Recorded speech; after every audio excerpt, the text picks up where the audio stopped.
I'm dreaming in dreams bigger than me, taking my time, giving to me, paint my life into a masterpiece.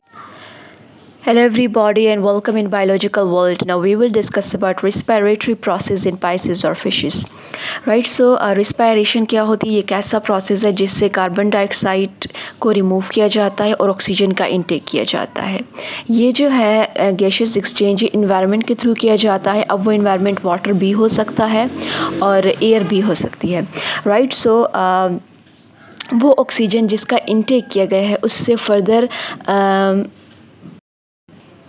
Internal respiration भी की जाती है, यानी oxygen के through different process किए जाते हैं, एनर्जी की प्रोडक्शन की जाती है और at the end carbon dioxide का रिमूवल होता है. राइट, सो फिशेस के केस में बेसिकली आज हम पढ़ेंगे फिशेस के केस में रिस्पायरेशन कैसी होती है.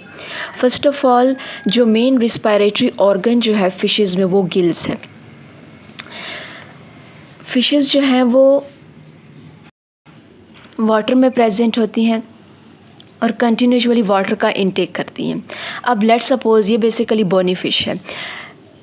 बोनी फिश जो है वाटर का इनटेक कर रही है, प्रेजेंट इन वाटर. सो जब वाटर का इनटेक करेगी, सबसे पहले जब वाटर अंदर आएगा इसकी बकल कैविटी जो है वो फुल हो जाएगी वाटर से, तो ये जो माउथ है वो बेसिकली क्लोज हो जाएगा due to entering of water and due to filling of the cavity. Right, so जब बकल कैविटी जो है वो फिल हो जाएगी तो माउथ क्लोज हो जाएगा. एज अ रिज़ल्ट वही वाटर जो है वो एक फोर्स एक्सर्ट करेगा. कहाँ पर? गिल्स पे. गिल्स पे एक फोर्स एक्सर्ट करेगा जिसकी वजह से गिल्स में जो है गैसेस एक्सचेंज होंगी. अब जब गिल्स में गैसेस एक्सचेंज होती हैं तो वही जो ब्लड है, क्योंकि गैसेस एक्सचेंज कैसे होंगी? वाटर जो है ऑपोजिट डायरेक्शन में मूव करेगा. किसके? ब्लड के. ब्लड और वाटर दोनों ऑपोजिट डायरेक्शन में जब मूव करती हैं, जस्ट लाइक हेयर, ये वाटर है एंड ये ब्लड है. जब ये ऑपोजिट डायरेक्शन में मूव करेंगी तो हमारे पास गैसेस एक्सचेंज हो सकती हैं. कार्बन डाइऑक्साइड का रिमूवल किया जाएगा और ऑक्सीजन का इनटेक किया जाएगा. सो गिल्स में बेसिकली जब गैसेस एक्सचेंज होती हैं तो वो ब्लड जो कि ऑक्सीजनेटेड होता है, जहाँ पे ऑक्सीजन की एडिशन कर दी जाती है इन गिल्स, वो बेसिकली डायरेक्ट जाता है बॉडी की तरफ. वो हार्ट की तरफ नहीं जाता बल्कि वो डायरेक्टली बॉडी की तरफ जाता है और बॉडी में ऑक्सीजन को टू एवरी सेल डिलीवर किया जाता है और एट द एंड जो है कार्बन डाइऑक्साइड को लेकर वो डीऑक्सीजनेटेड ब्लड हार्ट की तरफ आता है और हार्ट से फिर वो ब्लड गिल्स की तरफ आता है और इस तरीके से जो कार्बन डाइऑक्साइड है उसका रिमूवल किया जाता है. राइट, सो ये हमारे पास प्रेजेंट है गिल्स. गिल्स के ऊपर बेसिकली एक कवरिंग प्रेजेंट होती है. In bony fishes basically it is present. It is called operculum. Operculum basically एक फ्लैप लाइक स्ट्रक्चर होता है जिसको अगर हम उठाएं तो हम हमें गिल्स शो हो सकते हैं, हम गिल्स को देख सकते हैं. ओपरक्यूलम एक कवर होता है, एक फ्लैप लाइक स्ट्रक्चर होता है जिसके नीचे गिल्स प्रेजेंट होते हैं. ओपरक्यूलर कैविटी में बेसिकली हमारे पास गिल्स प्रेजेंट होते हैं. राइट, सो अब ये लेट्स सपोज गिल्स हैं जो कि दिखाई दे रहे हैं. अब ये जो बेस है, बेस को हम क्या कहते हैं? बेसिकली गिल्स रैकर कहते हैं, जिसके थ्रू गिल्स जो हैं वो बॉडी के साथ अटैच हैं, उसको हम गिल्स रैकर कहते हैं. अब ये जो अराइज़ हो रही है गिल्स रैकर से, बेसिकली उसको हम गिल आर्च कहते हैं. लॉन्ग स्ट्रेट लाइन जो अराइज़ होती है गिल रैकर से उसको हम गिल आर्च कहते हैं. और गिल आर्च से हमारे पास क्या एक्सटेंड होती हैं? Gills filament. ये गिल्स फिलामेंट है. This is gills raker, this is gill arch and this is the filamentous structure. Right, और फिलामेंट जो है बेसिकली गिल्स फिलामेंट में जो पार्टीशन हुई हुई है उसको हम लैमेला कहते हैं. राइट, सो अब ये हमारे पास गिल्स हैं. राइट, गिल्स प्रेजेंट है. किधर प्रेजेंट है? ओपरक्यूलर कैविटी में प्रेजेंट है, जिसके ऊपर एक फ्लैप लाइक स्ट्रक्चर या कवर प्रेजेंट होता है जिसको हम ओपरक्यूलम कहते हैं. राइट, सो अब गिल्स क्या हैं? Gases exchange across gills basically respiratory organ है. Gills is respiratory organ which extract dissolve oxygen from water, right? So what does gill do? Basically gaseous exchange across gill surface occur very efficiently. Gill surface से gaseous exchange occur होती है, जैसे कि lungs में human के case में lungs से होती हैं, इसी तरीके से गिल्स के फिशेस के केस में गिल्स से होती हैं, राइट? सो अब गिल्स आर्चेस क्या होती हैं? हेयर बेसिकली ये हमारे पास गिल्स रैकर्स हैं. गिल्स रैकर्स क्या होते हैं? जो कि गिल्स को अटैच करते हैं बॉडी के साथ. ये गिल्स रैकर है इस केस में. ये जो ब्लैकिश कलर के बेसिकली जो दिखाई दे रहे हैं, दिस वन इज़ गिल्स रैकर्स, जिसने इस पूरे गिल को अटैच किया हुआ है बॉडी के साथ. दिस वन ये टैपर्ड एंड होते हैं, इसके बेसिकली बेस पे प्रेजेंट होते हैं गिल्स के गिल्स रैकर्स. और गिल्स आर्चेस जो हैं वो एक्सटेंड होते हैं रैकर से और डिवाइड होते हैं इनटू फिलामेंट में. गिल आर्चेस जो हैं वो गिल्स को सपोर्ट करते हैं. ये एक्सटेंड होते हैं गिल्स रैकर्स से, क्योंकि यहाँ से ये ओरिजिनेट कर रहे हैं. आगे गिल्स रैकर्स हैं और उसके बाद गिल्स आर्चेस स्टार्ट होती हैं. तो ये डिवाइड होते हैं इनटू फिलामेंट में, राइट? फिलामेंट एक लॉन्ग स्ट्रक्चर होता है बेसिकली, जिसमें पार्टीशन हुई होती है या सेगमेंट की फॉर्मेशन हुई होती है, उसको हम लैमिला कहते हैं, जिसके अंदर फर्दर ब्लड कैपिलरीज ये सब कुछ प्रेजेंट होता है, right? So Gill filament. Now this one is gill filament. Extend from gills arches and include the vascular fold of epithelium is called pharyngeal lamella. अब ये extend कहाँ से होता है? गिल आर्च से extend होता है और इसमें vascular folds of epithelium present होते हैं, यानी folds present होते हैं vascular, जिसको हम pharyngeal lamella. दिस वन ये बेसिकली जो हमें ये पार्टीशन जो दिखाई दे रही है, इसको हम क्या कहते हैं? लैमेला कहते हैं. ये वेस्कुलर फोल्ड्स होते हैं, यानी इसके अंदर कैपिलरीज प्रेजेंट होती हैं एक्चुअली, राइट? सो ये हमारे पास जो स्ट्रक्चर है बेसिकली ये इंटरनल स्ट्रक्चर ऑफ गिल्स है. गिल्स कैसे होता है, कैसे दिखाई देता है? उसके अंदर rakers, arches, filaments and lamella present होते हैं, राइट? सो अब हमने यहाँ पर ये बेसिकली हमारे पास स्ट्रक्चर है लैमेला के अंदर का. लेट्स सपोज ये हमारे पास एक लैमेला है. This one is one lamella, right? ये एक लैमेला को हमने जूम किया है. अब इसमें हमारे पास कैपिलरी नेटवर्क प्रेजेंट है. This one is capillary network. ये हमारे पास एफरेंट आर्टीरियोल है, ये एफरेंट आर्टीरियोल है, राइट? सो एफरेंट ब्रैंकियल आर्टीरियोल बेसिकली जो कि एग्जिट करवाती है कार्बन डाइऑक्साइड को, राइट? सो ये हमारे पास बेसिकली ब्लड इस डायरेक्शन में मूव कर रहा है और वाटर उसके ऑपोजिट डायरेक्शन में मूव कर रहा है, यानी कि वाटर और ब्लड दोनों ऑपोजिट डायरेक्शन में मूव करेंगे, तभी हमारे पास जो है वो गैशियस एक्सचेंज ईजीली हो सकेंगी इन एफिशिएंट वे, राइट? सो अब हमारे पास यहाँ पर लाइक ऑक्सीजनेटेड ब्लड है, यहाँ पर डीऑक्सीजनेटेड ब्लड है और उसके ऑपोजिट डायरेक्शन में हमारे पास वाटर मूव कर रहा है. सो जब वाटर मूव करेगा, वाटर में basically less amount of dissolve oxygen होती है, इसलिए फिशेस को कंटिन्यूसली वाटर का इंटेक करना होता है, उसे मेंटेन भी करना होता है इन बकल कैविटी, राइट? सो इस वजह से जो फिशेस हैं वो कंटिन्यूसली वाटर का इंटेक करती हैं और वाटर जो है वो ऑपोजिट फ्लो करता है ब्लड के, और गिल्स की सरफेस पे जो ऑक्सीजन है उसका इंटेक कर दिया जाता है, उसको एब्जॉर्ब कर लिया जाता है और कार्बन डाइऑक्साइड जो है उसको रिमूव कर दिया जाता है, राइट? सो ब्रैंकियल आर्टरीज जो हैं वो कैरी करती हैं ब्लड को toward lungs, carry blood toward gills filament. एक तो लंग की तरफ ब्लड को लेकर जाती हैं और फिर carry blood toward gills filament, और फिलामेंट के अंदर क्या प्रेजेंट है? कैपिलरीज प्रेजेंट होती हैं, right? So counter current mechanism. Gaseous exchange occur is blood and water move in opposite direction. जब वाटर और ब्लड जो है ऑपोजिट डायरेक्शन में मूव करते हैं तो उनकी मूवमेंट, ऑपोजिट मूवमेंट की वजह से बेसिकली गैशियस एक्सचेंज होती है, जस्ट लाइक इन पिजन और एविस, यू नो. उस केस में भी बेसिकली ऑपोजिट या काउंटर फ्लो होता है, जिसकी वजह से ऑक्सीजन जो है वो उसका इंटेक किया जाता है और कार्बन डाइऑक्साइड का रिमूव किया जाता है. लेट्स सपोज यहाँ पर हमारे पास ये वाटर मूव कर रहा है इस डायरेक्शन में, 100% जो है यहाँ पर ऑक्सीजन है वाटर में, और यहाँ पर जो है लेट्स सपोज यहाँ पर हमारे पास 90% हो गई, 40% हो गई. और सो बेसिकली हमारे पास जो लेट्स सपोज यहाँ पर 100% वाटर इस डायरेक्शन में मूव कर रहा है फ्रॉम लेफ़्ट टू राइट, और जो ब्लड है from right to left move कर रहा है, right here in this case. So अब जब वाटर मूव कर रहा है तो सबसे पहले वाटर में 100% ऑक्सीजन है, उसके बाद डिक्रीज़ होकर 70%, 40% एंड 15% हो जाती है। जबकि ब्लड के केस में जो कि ऑपोजिट फ़्लो कर रहा है, वो बेसिकली यहाँ पर उसके पास 100% ऑक्सीजन थी, तो यहाँ पर कितनी आ गई है, 90% ऑक्सीजन आ गई है। लाइक ऑपोजिट डायरेक्शन में ऑक्सीजन का इनटेक कर दिया जाता है और कार्बन डाइऑक्साइड को रिमूव कर दिया जाता है। यहाँ पर जो है वाटर जो है यहाँ पर 15% ऑक्सीजन रह गई है, तो यहाँ पर कितनी आ गई है, 5% ऑक्सीजन आ गई है। लाइक ऑपोजिट वे में ऑक्सीजन जो है उसका ट्रांसफ़र कर दिया जाता है।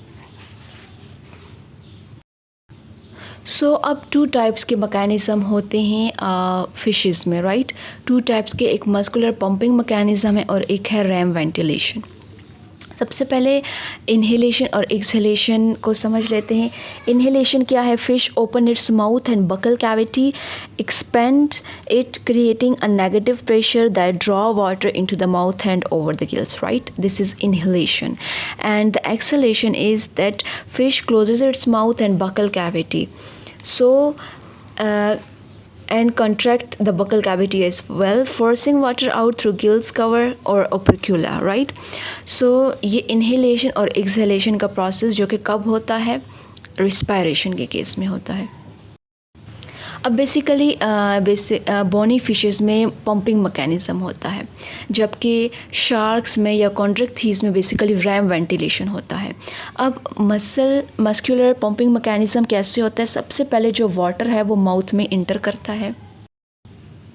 ये वाटर है जिसने माउथ में इंटर किया है, राइट।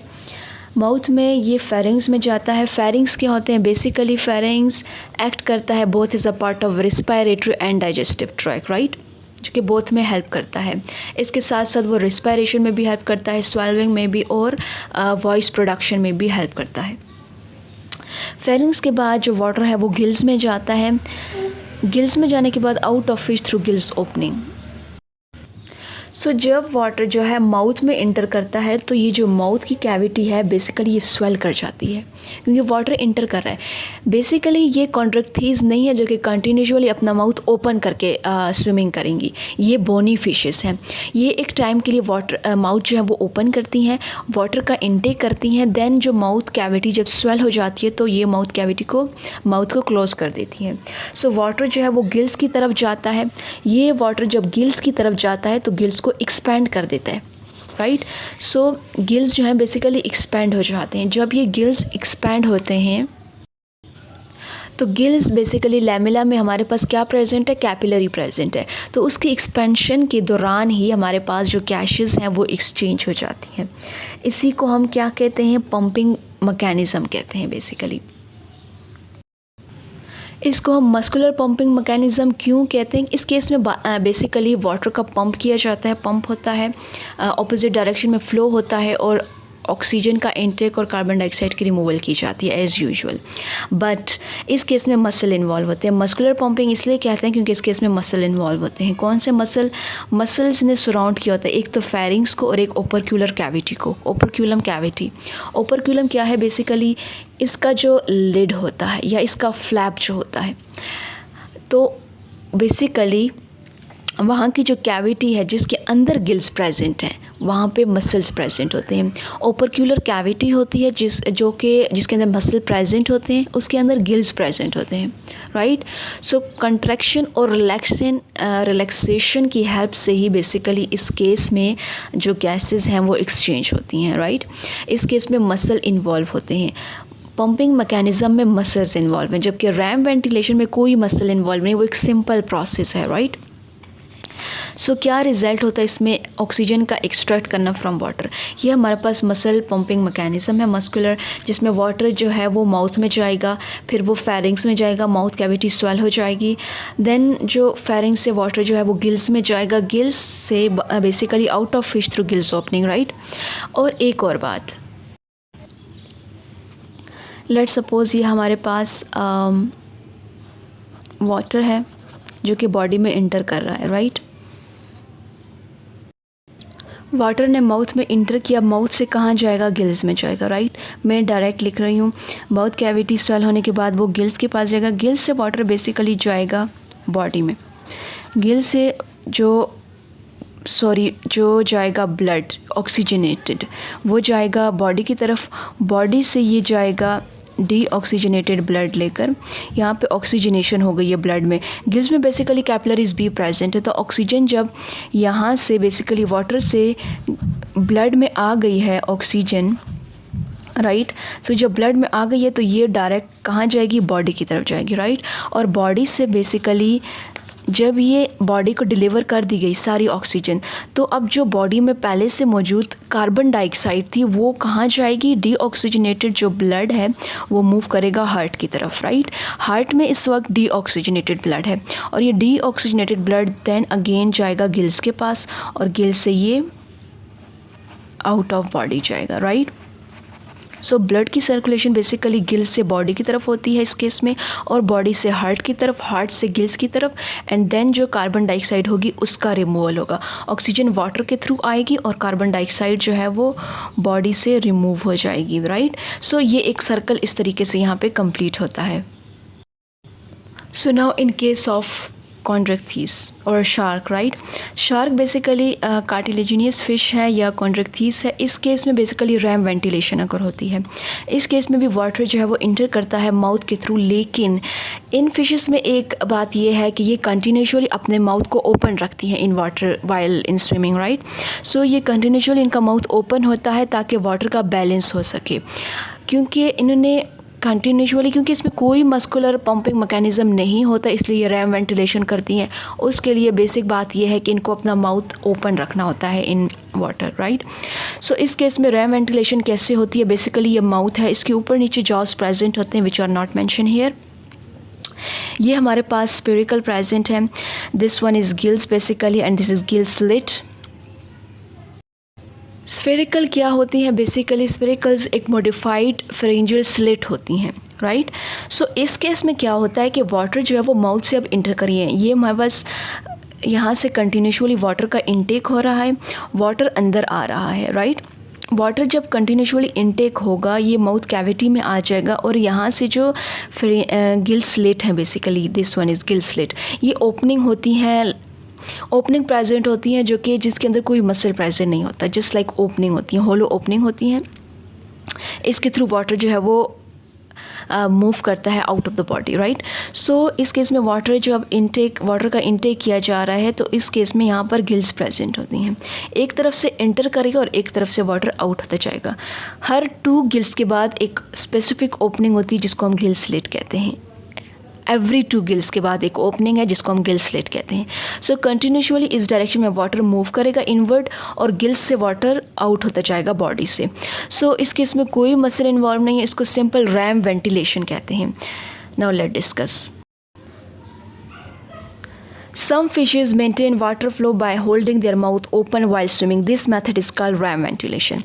Ram ventilation basically होता क्या है, जो fishes हैं वो water flow को कैसे maintain करती हैं, कैसे hold करती हैं अपना mouth को open रख के। water में continuously उनका mouth open रहता है, कभी भी close नहीं होता। जो bony fishes के केस में basically वो water का intake करती हैं, cavity को like fill करती हैं, उसके बाद अपना mouth close कर देती हैं। but here in this case जो mouth है वो continuously open रहेगा स्विमिंग के दौरान, राइट। सो इस मेथड को हम रेम वेंटिलेशन कहते हैं। They don't have opercular to help pumping water, इसमें कोई ओपरक्यूलर नहीं प्रेजेंट होता एज वी सी दैट। जैसा कि यहाँ पर हमारे पास क्या प्रेजेंट है, ओपरक्यूलम प्रेजेंट है, उसके नीचे गिल्स प्रेजेंट है, लेकिन यहाँ पर हमारे पास क्या प्रेजेंट है, स्लिट प्रेजेंट है, राइट। सो ये मेन डिफरेंस है। और इस वजह से जब ये वाटर में दोनों मूव करती हैं बेसिकली, तो ये कैसे मूव करेंगी, ये कंटिन्यूसली अपना माउथ ओपन रखेंगी, लेकिन ये ओपन रखेगी जब वाटर का इंटेक करेगी। जब माउथ कैविटी या बकल कैविटी स्वेल हो जाएगी तो ये अपना माउथ क्लोज कर लेगी, right. So this is the main difference between bony fishes and chondrichthyes. They have gills bars, इसमें गिल बार प्रेजेंट होते हैं। एक्सटर्नल बार जो है बेसिकली उसमें फ्लैप प्रेजेंट होता है। They close and form a cavity similar to operculum. Basically external bar जो है अब उसमें फ्लैप लाइक स्ट्रक्चर प्रेजेंट होता है, वो क्लोज होता है और एक कैविटी बना देता है। एक्सटर्नल बार जो है वो क्लोज होकर कैविटी बनाता है जो कि बिल्कुल सिमिलर होती है ओपरक्यूलम के, राइट। हम इसको सिमिलर तो कह सकते हैं बट ये ओपरक्यूलम का फंक्शन तो परफॉर्म नहीं करती। ओपरक्यूलम के इनसाइड पे बेसिकली ओपरक्यूलम कैविटी के इनसाइड पे हमारे पास मसल प्रेजेंट होते हैं, इसलिए हम उसको मसल पंपिंग मैकेनिज्म कहते हैं। बट यहाँ पे little bit similar function perform होता है but not as operculum as it do, right. So अब हमारे पास स्पेरिकल प्रेजेंट होते हैं। स्पेरिकल क्या होते हैं? Modified pharyngeal slit open behind eyes. Basically ये हमारे पास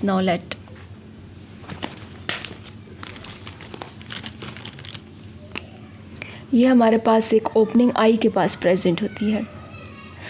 आई के पास जो ओपनिंग प्रेजेंट होती है उसको हम स्फेरिकल कहते हैं, राइट। आई के पास एक ओपनिंग होती है उसको हम स्फेरिकल कहते हैं और ये मॉडिफाइड जो हैं स्लिट होती हैं। ये एक मॉडिफाइड स्लिट होती हैं जो कि आइज़ के बिहाइंड ओपन करती हैं। इसका बेसिकली क्या फंक्शन है? ये वाटर को जो है डायरेक्ट इंटर करवाती हैं इनटू फेरिंग्स। ये स्फेरिकल का एक मोस्ट इंपॉर्टेंट फंक्शन है, राइट। सो फंक्शन क्या है? Use for alternate route for water entering into pharynx, right. So ये डायरेक्ट इंटर करवाती है। ये था रैम वेंटिलेशन। अब रैम वेंटिलेशन को साइक्लोस्टॉम जो है वहाँ पर भी रैम वेंटिलेशन का मैकेनिज़्म होता है क्योंकि उनका माउथ बेसिकली कैसे होता है? वो स्टिकी सा माउथ होता है जिसमें हमारे पास साइक्लोस्टॉम में बेसिकली एक स्पाइनी टंग प्रेजेंट होती है। सो उस केस में भी रैम वेंटिलेशन प्रेजेंट होता है, अकर होता है जो मैकेनिज़्म है, जबकि बोनी फिशेस में मस्कुलर पंपिंग मैकेनिज़्म अकर होता है।